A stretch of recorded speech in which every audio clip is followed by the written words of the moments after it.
Bonjour les amis, heureuse de vous retrouver. Ce matin, je vous propose le psaume 110, encore un psaume qui appartient au recueil de David. Déclaration du Seigneur Dieu à mon Seigneur le roi. Viens siéger à ma droite, je veux contraindre tes ennemis à te servir de marchepied. Depuis le temple de Sion, que le Seigneur étende au loin ton pouvoir, et toi, maîtrise les ennemis qui t'entourent. Les hommes d'élite t'accompagnent en ce jour où tu rassembles ton armée. Sur les montagnes de Dieu, tes jeunes gens viennent à toi, comme la rosée née de l'aurore.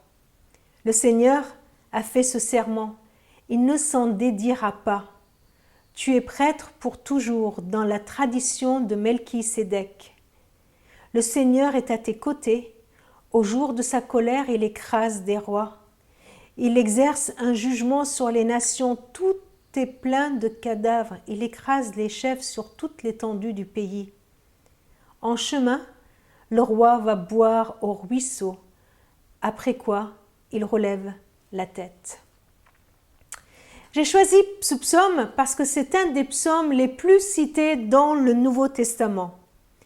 Il est clairement identifié comme un psaume écrit par David, inspiré de Dieu, mais qui a une portée messianique, c'est-à-dire qu'on interprète comme parlant du Messie, le Christ.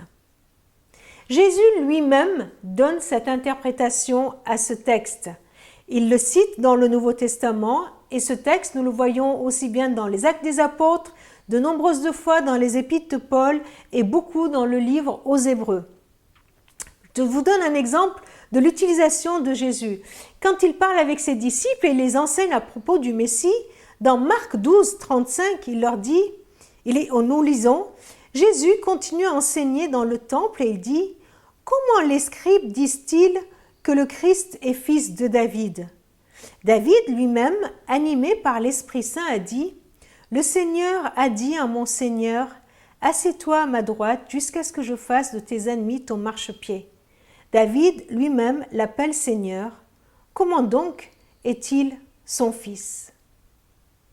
Jésus cite le psaume 100 en disant, mais vous voyez, le Messie, il est fils de David, descendant de David, mais David l'appelle mon Seigneur.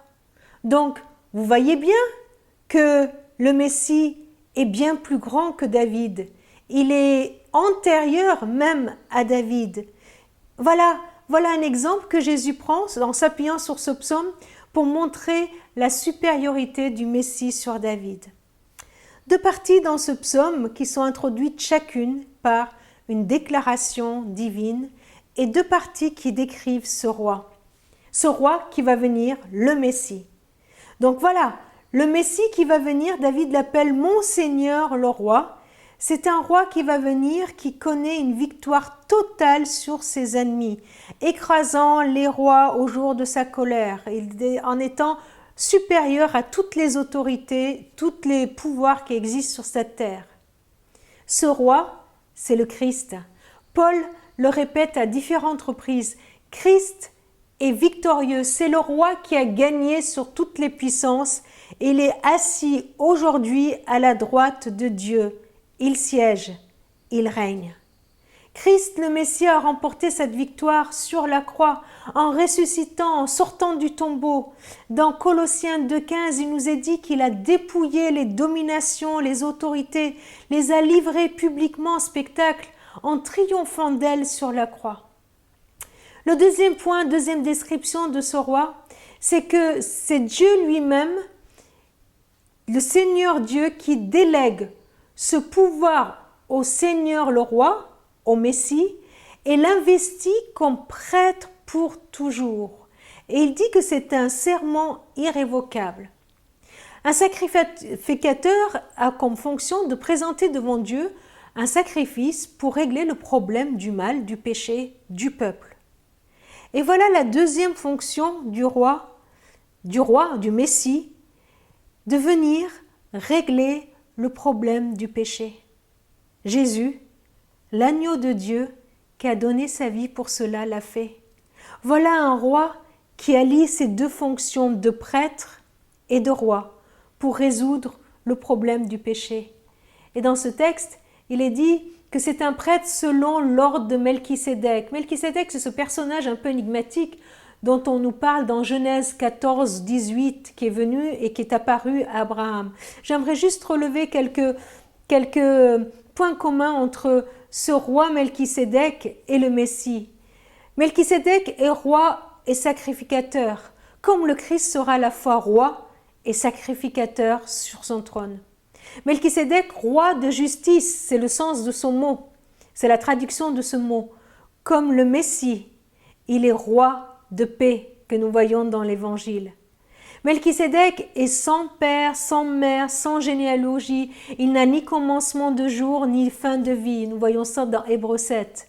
Son début et sa fin sont ignorés. Il ne figure dans aucune généalogie de la lignée de Lévitique, dans la lignée des sacrificateurs. On ignore son père, sa mère, comme Christ qui a une lignée éternelle et qui n'a pas de fin. Voilà quelques ressemblances. Melchisédek, il vient et il offre par exemple à Abraham du pain et du vin en repas de communion. Comment ne pas penser au pain et au vin de la scène pris en mémoire du sacrifice déjà accompli sur la croix. Voilà quelques ressemblances. Ainsi, Christ qui vient, qui surpasse en excellence le sacerdoce de tous les prêtres, et il vient nous inaugurer cette nouvelle alliance dans laquelle il nous invite à entrer. Roi serviteur, Jésus-Christ, notre roi vainqueur qui a toute autorité, mais qui est aussi ce sacrificateur qui est venu nous libérer du péché, nous pardonner et nous mettre en communion avec le Père. Merci Seigneur d'être ce roi qui règne pour toujours, depuis toujours et pour toujours. Seigneur, ton règne ne nous effraie pas, mais bien au contraire nous rassure. Merci Seigneur d'avoir accepté de venir régler tout le problème du péché, de nous en libérer, d'avoir tout fait pour que nous puissions être pardonnés. Comme le dit David, nous voulons te recevoir comme le Seigneur, Seigneur tout-puissant de notre vie. À toi soit Seigneur toute la gloire. Amen. Je vous souhaite une très bonne journée et vous donne rendez-vous demain.